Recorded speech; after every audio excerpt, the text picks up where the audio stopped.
sudah mengetahui teori tentang speech act? Ya, speech act bagi saya sebenarnya sesuatu yang baru. Tapi ya, saya kira kalau memang ada speech act kan jadi ucapan untuk melakukan sesuatu. Mungkin begitu pendekatan. Lalu kapan Anda menggunakan speech act mengajar bahasa Inggris dan kenapa? Ya, saya sudah menggunakan speech act kepada mereka itu karena saya bertujuan agar anak itu lebih mudah memahaminya. Dengan speech act itu artinya tanpa menerjemahkan ke dalam bahasa Indonesia, mereka akan tahu itu pentingnya dari speech act bagi saya. Selanjutnya, klasifikasi speech act apa yang sering Anda gunakan ketika mengajar bahasa Inggris dan kenapa? Apakah banyak pertanyaan atau banyak menjelaskan? Ya, sesungguhnya tidak harus banyak bertanya atau banyak mendengar, tapi saya biasanya banyak memberikan suruhan, itu speech act, direktif kepada anak untuk melakukan, mengambil, melakukan atau minta tolong atau apa, itu yang saya bilang direktif sifatnya, yang lebih banyak. Tapi juga kemudian ketika bertanya, ketika menjelaskan, saya juga bisa. Tapi hasilnya ketika saya melakukan speech act dalam bentuk explanation, ini juga anak itu akan lebih susah untuk memahami. Tapi kalau direktif, itu tahu, misalnya saya gini Bu, dan saya menyuruh mereka Bu. Nah itu akan lebih paham, prakteknya lebih jelas. Nah, terkait penggunaan speech act ketika mengajar, bagaimana Anda menggunakannya untuk mengontrol perilaku siswa? Saya kira strategi saya dengan speech kepada mereka itu. Ketika saya mengalami atau terganggu oleh salah satu anak atau juga mungkin salah satu tidak kondusif, mereka menjadi fokus kepada pelajaran lagi. Bisakah Anda menjelaskan pendekatan berdasar kelas kedua dan pengelola kelas apakah komunikatif? Pasti bahwa mengelola kelas komunikatif saja bagaimana kita itu menjadi menyenangkan, karena menyenangkan itu membuat mereka menjadi enjoy dengan apa yang kita sampaikan gitu. Komunikatif oke, bisa, tapi satu lagi ya kita harus menyenangkan, harus membuat anak relax, santai gitu.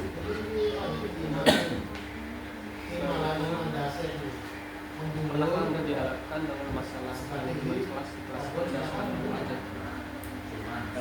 Sebagai guru saya kira bukan saya, tapi beberapa dari teman-teman saya juga pernah mengalami itu, tapi kemudian tidak lanjut.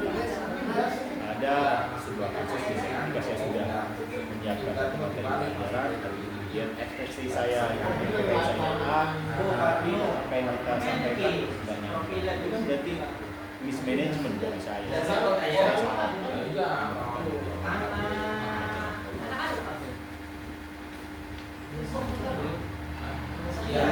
Apakah terpenting yang mempengaruhi manajemen kelas? Mungkin mencerminkan kita sebagai guru, kita harus melihat kondisi dalam pemahaman kita. Kondisi itu apakah anak yang kita ajar itu sesuai dengan ekspektasi misalnya dalam IQ atau juga mungkin mereka proaktif dengan kita atau tidak. Nah ini yang mempengaruhi manajemen kelas menjadi baik atau tidak baik. Jadi semuanya memang harus mengatur kemudian juga kelas dan anak. Kalau kemudian itu tidak menyatu, sekali lagi sangat berpengaruh terhadap bagaimana kita bisa manajemen akan sulit. Kalau itu terus di awal-awal lalu sepakati. Iya, kesepakatan kita dalam melakukan pembelajaran kan biasanya memang di awal-awal ya, di awal pertemuan kita ada rules untuk pembelajaran. Tapi kemudian kita juga lalai untuk rule itu. Ya, yang paling strategis mungkin saya juga salah. Harusnya rule itu disampaikan ketika menjelang akan jadi. Agar mereka ingat lagi. Ya, terus dulu juga jangan hanya di depan, tapi di tengah-tengah juga boleh. Satu lagi yang paling penting ketika kita sudah sukses Kita ucapkan terima kasih kepada dia. Lalu menurut Anda apakah mungkin alasan perilaku masalah siswa? Ketika menjadi masalah di kelas karena punya latar belakang yang berbeda. Latar belakang yang berbeda dalam pemahaman, bukan hanya dalam waktu yang jauh gitu. Misalnya dia kemarinnya melakukan apa, tadi paginya melakukan apa. Nah itu masih berpengaruh ketika dia dibawa ke kelas. Tapi berbeda ketika siswa yang kemudian malamnya, oh iya besok ada pelajaran bahasa Inggris, harusnya disuruh konsen di bahasa Inggris. Maka kemudian ketika masuk di bahasa Inggris tetap konsen. Saya kira banyak faktor. Masuk ke student behavior, Pak. Oke. Salah satu perilaku kemasan siswa yang melamun atas tindakan yang dihadapi misbehavior tersebut dan bagaimana teguran Bapak ketika menghadapi tersebut, apakah langsung apakah indirect?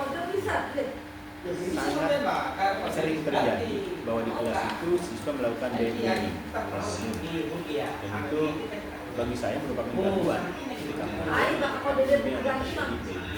Kita tahu bahwa perilaku anak-anak sekarang tidak seperti zaman saya dulu ya. Karena mereka mungkin main HP, kemudian masih terbawa emosi mereka dengan HP, maka terjadilah daydreaming.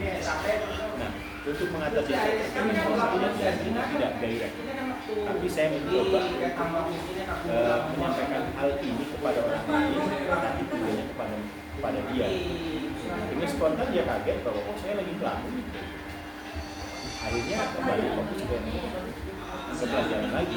Kalau saya seperti itu, iya indirect. Contoh kalimatnya kalau dalam bahasa Inggris menyampaikan, lalu ada yang lagi ingat-ingat masa pacaran itu masih menjadi misalnya bahasa Indonesia. Karena kalau saya menjaga dalam bahasa Inggris mereka juga mungkin tidak paham.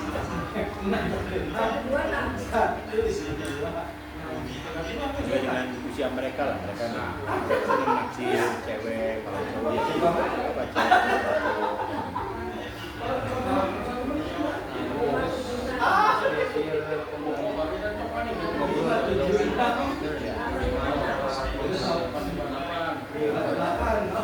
kejadian misbehavior tentang mereka melakukannya berkelompok masuk bangkunya atau mantul di bangkunya itu juga sama. Saya tidak direct masuk orang lain dulu kemudian mereka membantu gitu. Tapi ya kalau misalnya situasi memang harus langsung ya kita lagi belajar dan jangan atau bahkan saya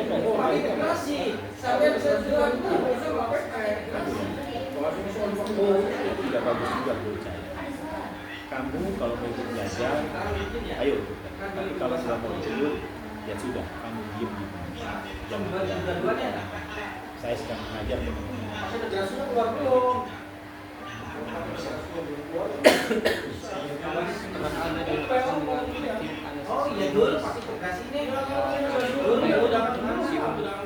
Iya. Ada juga memang siswa itu kan macam-macam ya. Ada yang bandel apa, siwal begitu. Ya saya kira meluruskannya dengan kalau yang ini karena gangguannya langsung, saya juga dengan biasanya sih Pak. Siapa tadi yang bikin ribut? Atau yang main bola? Kan ada main bola tuh namanya lazy, fucking lazy kan? Ada main bola, ada siul atau apalah gitu. Mereka memaki teman-teman terjadi juga kembali dengan lazy talking kan? Itu saya langsung menyampaikannya langsung direct. Bagaimana cara Bapak menghadapi slowness misbehavior? Ya dengan sadar. Kalau kita tidak sadar, kita tahu bahwa bahasa Inggris itu kan bahasa asing. Ya, kita harus juga menyadari ketika mereka tidak paham seluruhnya dengan bahasa yang kita sampaikan. Ya sadar. Saya repetition, mengulangi drill dengan drill. Ya, pemahaman kata misalnya ketika saya menyampaikan bahwa berdiri sekarang, kamu berdiri sekarang, apa berdiri sekarang? Saya harus menggunakan stand up is now. Ketika mereka secara direktif talk directive ya nggak paham. Saya ulang lagi lebih. Stand up listener dengan pengucapannya, kemudian artikulasinya atau dalam bentuk pronunciation sampai yang sebenar-benarnya mereka paham melakukan apa yang saya inginkan, berarti dia sudah iya dong, jelas harus bagus pronunciation. Yang terakhir itu bagaimana Bapak merespon mengenai Asperger syndrome mengganggu anak bangsa? Mengatasinya ya mungkin saya lebih aktif menggunakan langsung dapat Seperti ini ya. Ini teman kamu lagi belajar, kamu ganggu. Kalau kamu lagi belajar teman kamu ganggu, kamu merasa nyaman gak? Iya. Gitu seperti itu. Iya. Ada yang namanya Aulia. Observasi tadi. Asipa.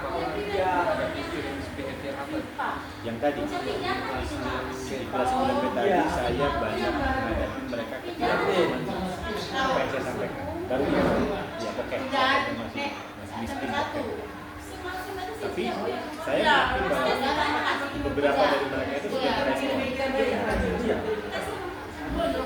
Saya selalu bilang sekali lagi repetisi pengulangan drilling itu penting karena bagi saya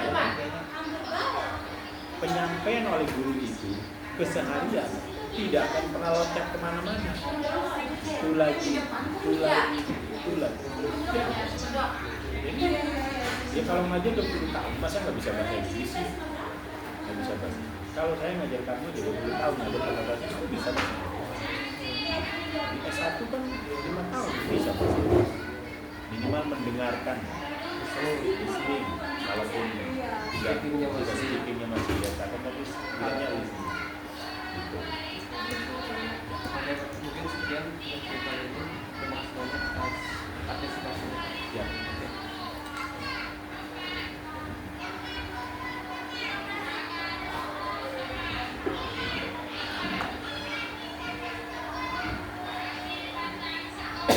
Diplomasinya ini. Nah, Coba diplomasi. ngarang.